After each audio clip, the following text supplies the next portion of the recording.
Quer ganhar um trator novinho para acelerar sua produção no campo? O Bradesco tem uma ótima notícia para você. A promoção Força no Campo Bradesco voltou e serão mais 3 tratores 0 km. É muito fácil participar. A cada R$ 10.000 em crédito rural, financiamento de maquinário ou de infraestrutura, você recebe um número da sorte para concorrer. Acesse banco.bradesco/promoção agro e saiba mais. Bradesco, o agro do futuro é agora.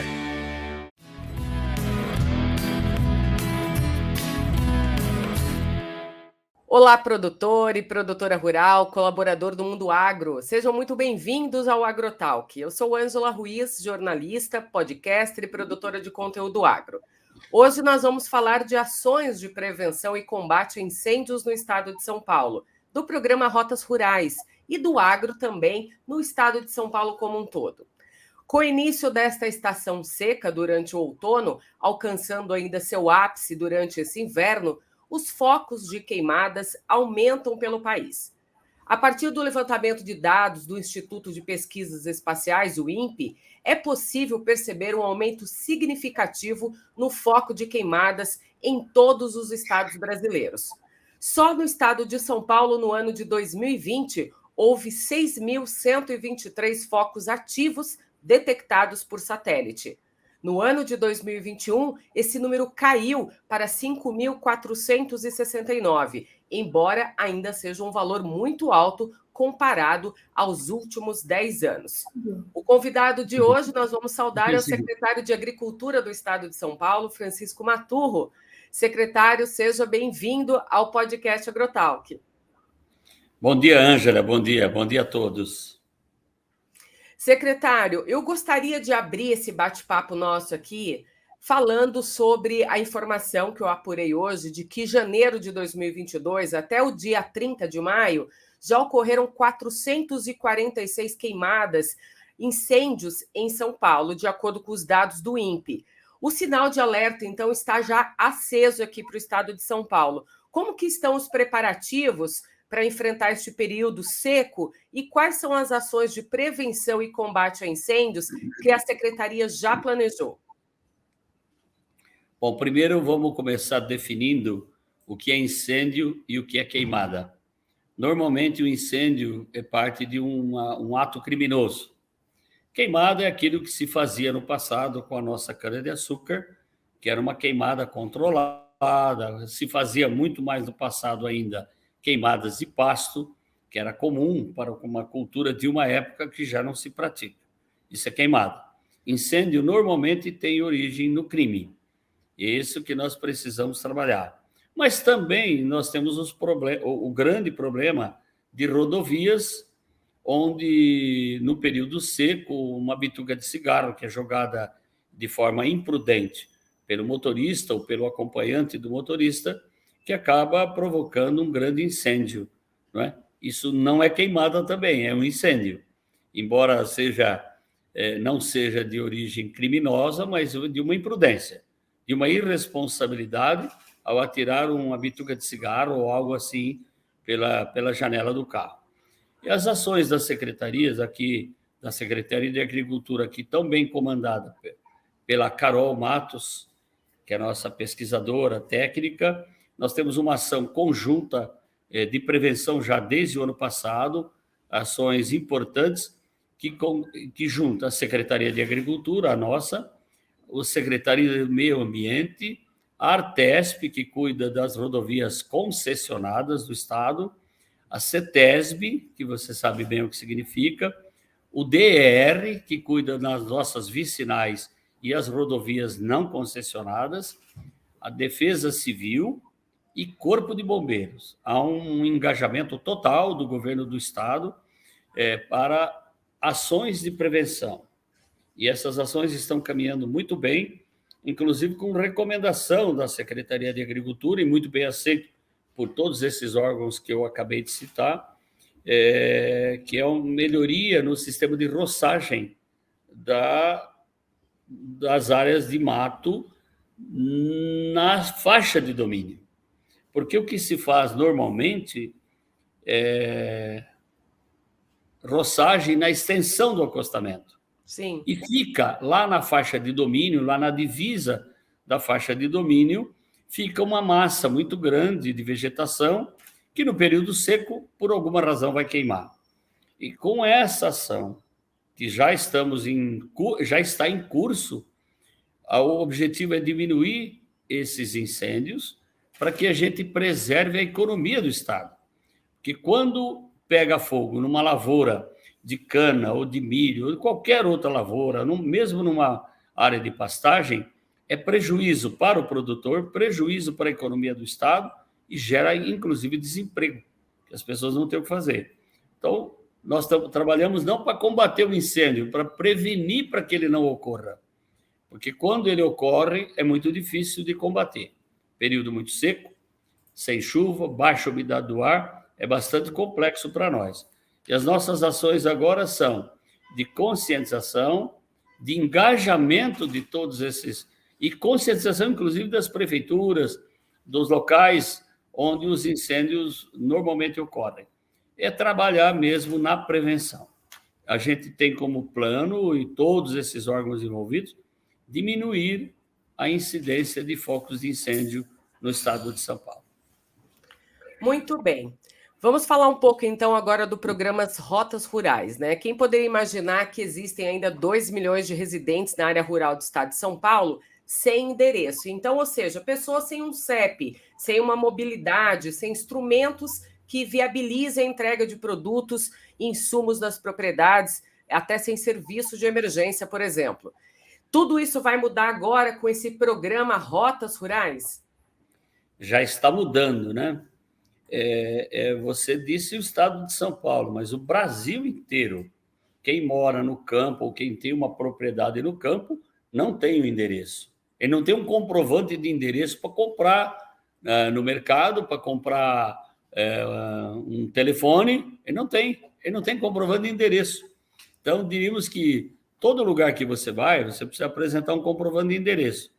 E sei lá, vou dar um exemplo assim, o sítio São João, ele existe. Ele existe uma estrada que leva lá, mas não tem o endereço para você chegar. O que nós fizemos aqui na Secretaria de Agricultura de São Paulo foi desenvolver esse programa do Rotas Rurais com a Google, é uma plataforma da Google, que estamos distribuindo e até agosto nós vamos fechar todos os municípios do estado de São Paulo, que são 645, mapeando e georreferenciando todas as estradas rurais desse estado, mesmo as vicinais, ou mesmo as asfaltadas ou concessionadas, com endereço digital. E não é da propriedade, é do portão por onde ele entra. E não é só para a compra que ele faz, é para a saúde, é para o ônibus escolar, é para a segurança, que, aliás, daqui a pouco a gente pode falar, inclusive, de segurança no campo, que será mais uma ferramenta útil e que vai utilizar o Rotas Rurais. Não é? Então, esse sistema aqui foi criado aqui com uma plataforma da Google e um gigantesco investimento do governador Rodrigo Garcia, que acreditou no fato. Rodrigo fez um trabalho espetacular, nos autorizou a trabalhar isso, primeiro porque o produto é muito bom. Isso dá dignidade a quem mora no campo ou a quem tem propriedade no campo. Essa plataforma te permite digitar aquele endereço, colocar no Google ou no Waze, no Google Maps ou no Waze, e direto para a propriedade, você vai sair na porteira, naquele local onde está, eventualmente, a casa da sede, onde a pessoa reside, né? A gente falou aqui de mobilidade, né, e de segurança no campo, mas a gente não pode deixar de falar também da conectividade, né, que ainda é um desafio para quem está no campo. Mais de 70% dessas propriedades rurais hoje vive sem internet, de acordo com o levantamento da Conectar Agro. Sem ela, então, o produtor ele não tem acesso a informações e dados importantes para ele no dia a dia. Sem um sinal de qualidade, não há inovação que se possa ser colocada em prática. Como que o senhor e sua equipe estão trabalhando essa pauta do déficit na ampliação da rede de internet a preços acessíveis e com boa qualidade destinado aos produtores rurais, principalmente os que atuam na agricultura familiar? Talvez eu traga um pouco antes dessa sua colocação do meio rural. Nós não temos bom sinal, nós não temos conectividade nas principais rodovias do estado. E olha que São Paulo é bem conectado. Imagine quando você sai do estado de São Paulo.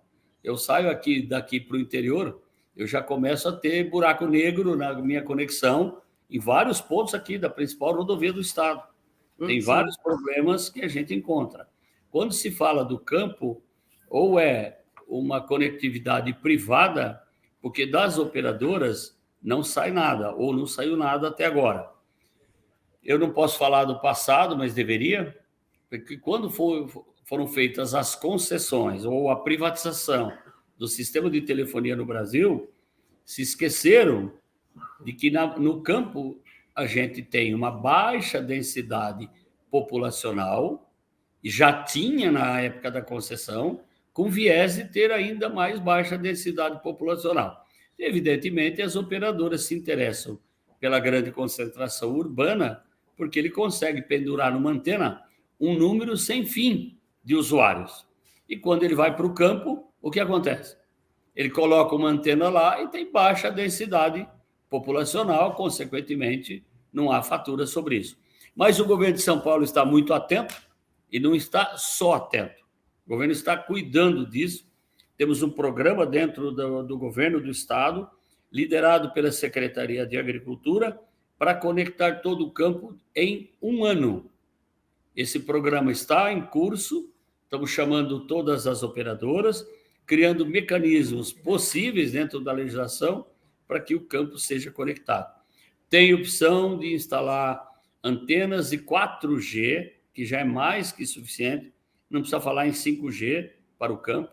4G roda muito bem, não só voz e mensagens, mas rodam os dados que são gerados pelas máquinas que estão no campo, cada dia mais moderna e mais conectada.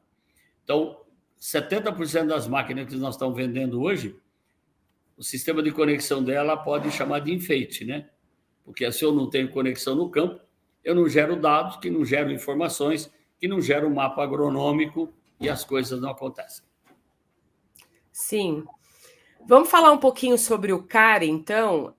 A análise dinamizada para essa análise do cadastro ambiental rural implementada aqui no estado de São Paulo. Ela veio para dar celeridade e segurança jurídica a esse processo aí, com o mínimo de erro e a máxima rapidez no processo de informações. Como que está esse processo de validação desses dados hoje? Então, vamos começar do começo. O estado de São Paulo, o governador Rodrigo Garcia autorizou um investimento grande, à época que o secretário Itamar Borges liderou esse movimento. Era uma demanda gigantesca do setor produtivo, porque você veja, o Código Florestal comemorou ontem 10 anos de promulgação e nós não temos regularização ambiental no país. Os cadastros porque o CAR é uma autodeclaração e depois isso tem que ser validado pelo sistema.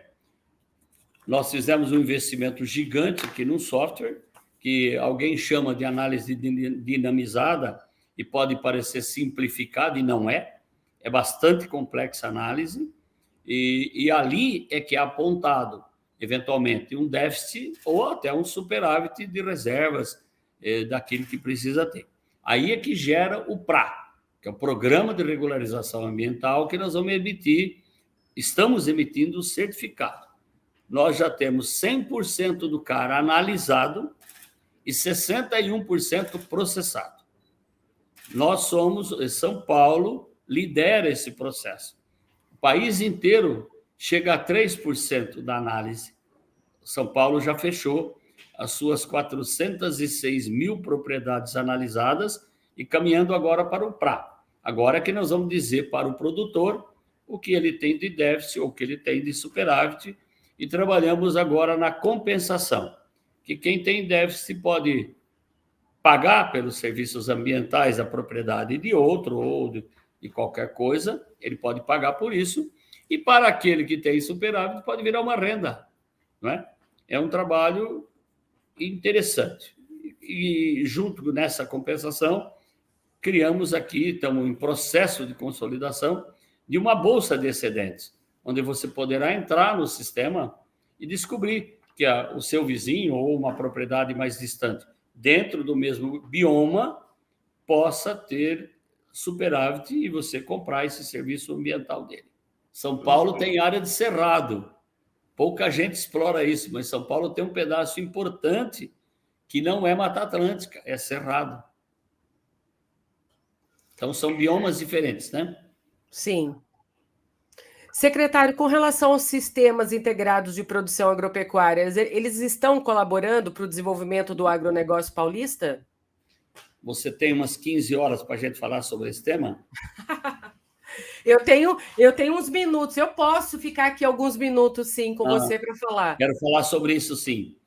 Eu estou dentro desse sistema, não no estado de São Paulo, desde os seus primórdios. Esse é um programa que foi lançado em 2006. Eu integro esse grupo desde 2006.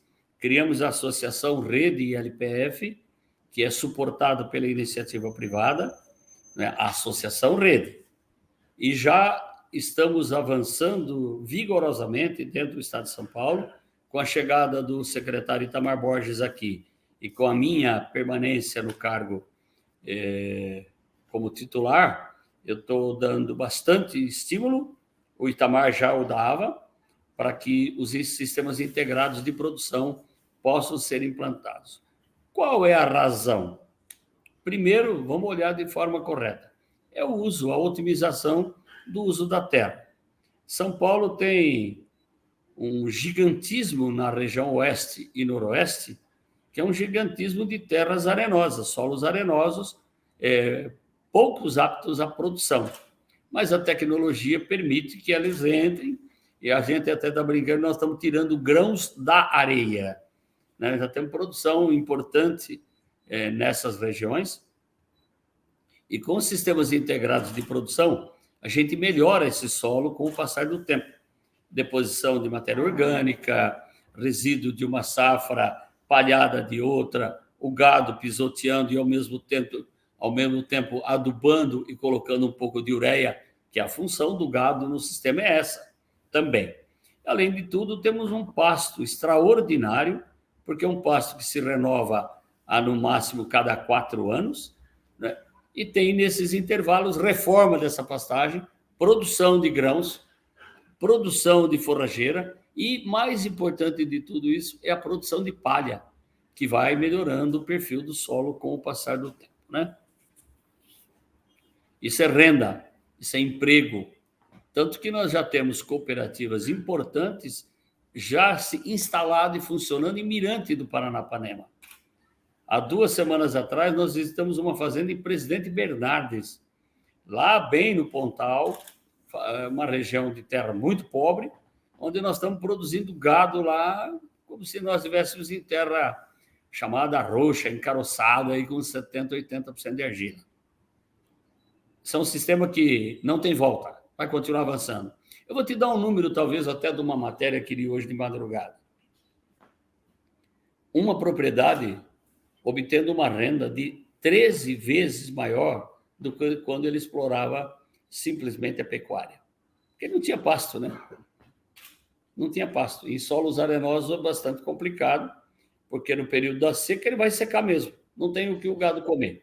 Essa fazenda em Bernardes, nós temos em Bernardes lá um sistema de integração e esse proprietário tem 2.000 toneladas de silo armazenado em trincheira, que quando entrar o período seco, esse gado vai continuar se alimentando de forma adequada e vai mais cedo para o abate, ou vamos produzir mais leite, depende daquilo que o proprietário optou. E tem outros sistemas integrados de produção. Eu vou te citar um exemplo do que nós estamos fazendo no noroeste de São Paulo. E nós apresentamos esse experimento, que já não é experimento, quando você fala em 400 hectares já deixou de ser experimento, né?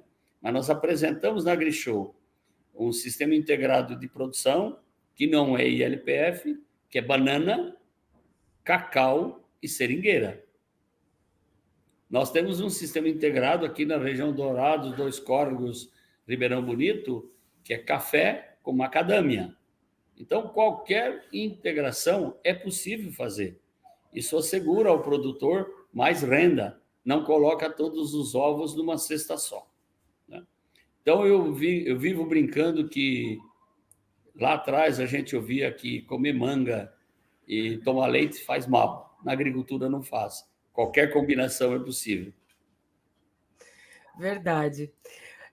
Chiquinho, nós temos aqui no Agrotalk um quadro que se chama Alô Produtor. Nesse quadro, a gente convida um produtor rural a trazer aí algumas informações sobre a rotina dele do dia a dia, como que ele lida com o do dia a dia dele no campo, as dores e as suas alegrias.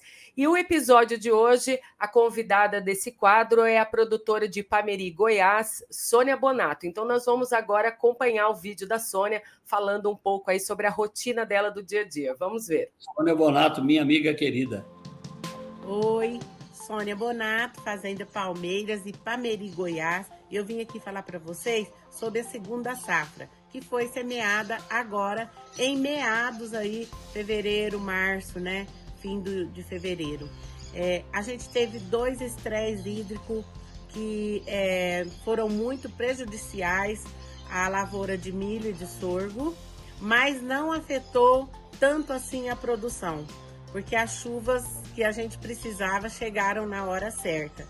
Então aqui na nossa região o estresse hídrico está muito alto, mas 2 chuvas que vieram na hora certa nos ajudou na produção do sorgo e do milho para silagem. A gente vai colher um pouco menos, mas ainda vai dar para ressarcir as despesas, né? E sobrar um pouquinho.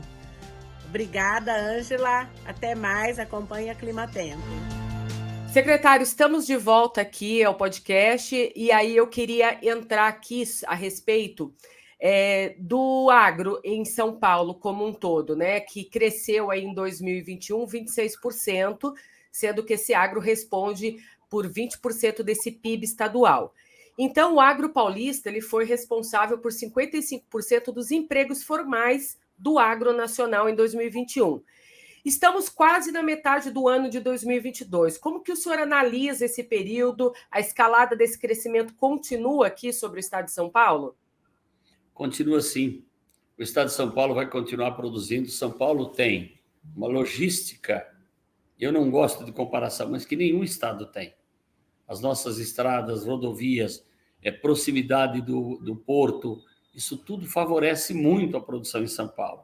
E com o avanço dos sistemas integrados de produção, ou ILP ou ILPF, com esse avanço, São Paulo vai continuar crescendo, vai continuar se desenvolvendo. Lembrando sempre também que nós somos o estado maior consumidor do país. Enfim, somos quase uma nação, né? 46 milhões de habitantes, brasileiros de todo o país e estrangeiros de todas as partes do mundo também vivem em São Paulo. Essas diferenças fizeram São Paulo ser o que é. Essa diversificação de raças, culturas, e tudo fez São Paulo ser o que é. E agora, graças à ciência, tecnologia, dos nossos institutos, da nossa APTA, podemos avançar sobre solos que antes não eram produtivos. Estamos trabalhando muito neles, preservando e produzindo. Nós não estamos tirando uma árvore, muito pelo contrário. Nós estamos valorizando aquilo que temos de nascentes, de áreas preservadas. Não precisamos mexer nelas, não. Temos tanta terra aí. E você vê o que o governo de São Paulo fez, e o governador Rodrigo nos autorizou 102 milhões de reais para pesquisa. É o maior investimento em pesquisa agropecuária que esse estado já fez na sua história. E quem investe na pesquisa assegura o futuro.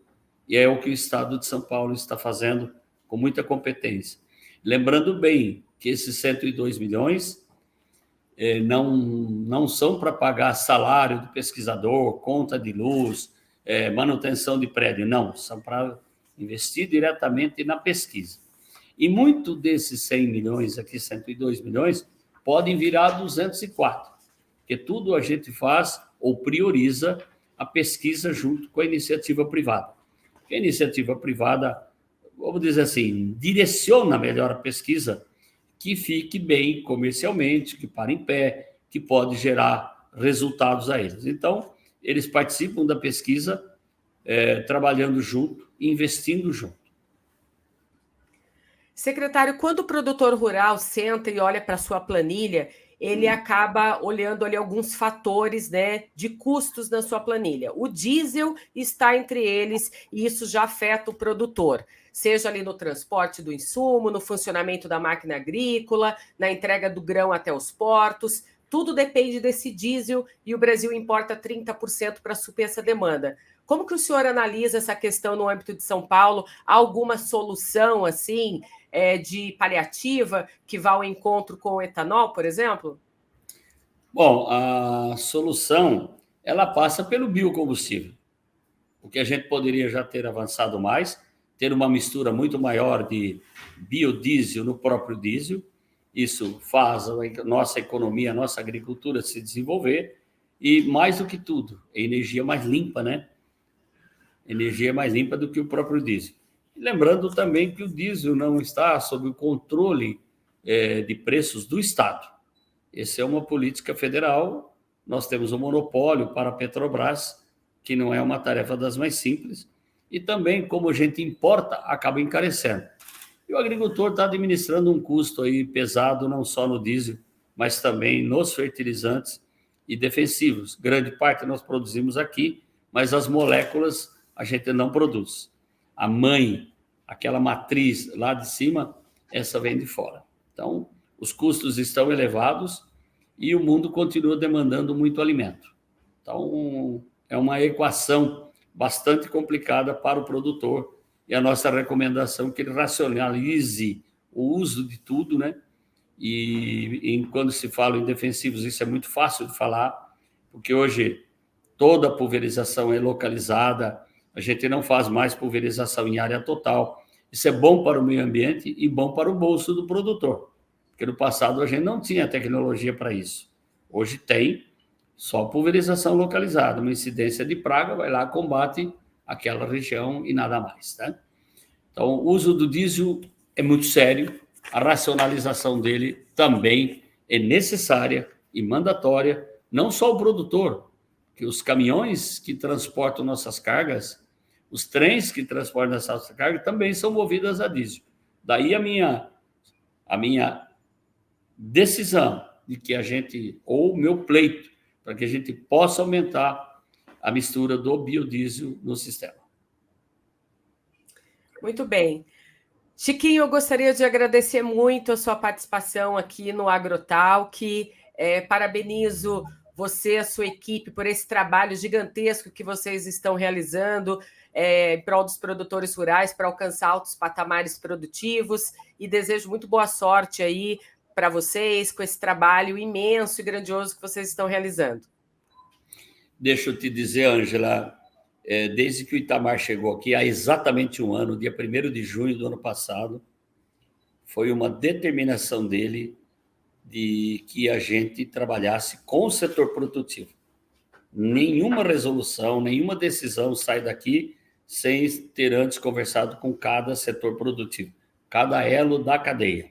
O Itamar, evidentemente, teve que se afastar por questão da legislação eleitoral, ele retomou seu mandato na Assembleia e certamente será candidato novamente a um novo mandato. Mas esse foi a premissa que ele pregou e com a qual eu concordo plenamente, por isso eu cheguei junto com ele aqui, e a gente continua nessa direção, tratando com o setor produtivo. O setor produtivo em primeiro lugar. Tem dores, tem necessidades, tem demandas, nem tudo a gente pode atender, mas tudo que a gente pode fazer e faz é empenho para todas as boas causas que surgem aqui na nossa secretaria. E conte comigo aqui no podcast Agrotalk para a gente disseminar esse conhecimento e melhorar essa comunicação junto ao produtor que está no campo. E também para a área urbana, para todo mundo saber de onde vem o feijão, de onde vem o leite, né, de onde vem o arroz, a roupa que a gente veste, né, tudo nasce lá, de certa forma. Até o sapato, quando é de couro, veio de lá. Se o solado for de borracha, veio do nosso Seringais, onde São Paulo responde por 67% da borracha natural do país. Eu digo que o produtor rural é o melhor comunicador para chegar aí com as informações também para quem está na cidade, né, para a sociedade de uma forma geral. Secretário, muito obrigada. Tenha um ótimo e excelente dia. Eu vejo você outras vezes aí no Mundo Agro e também te convido a retornar aqui ao podcast quantas vezes for necessário para trazer aí essas informações importantes para o produtor rural. Obrigada. Muito obrigado, tenham todos um bom dia, estou sempre à sua disposição e a Secretaria de Agricultura de São Paulo de portas abertas. Obrigada, até a próxima. Até a próxima.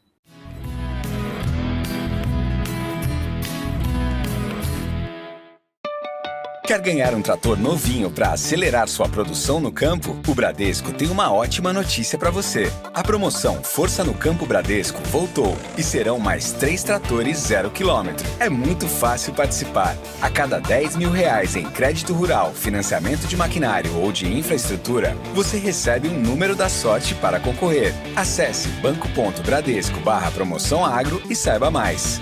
Bradesco, o agro do futuro é agora.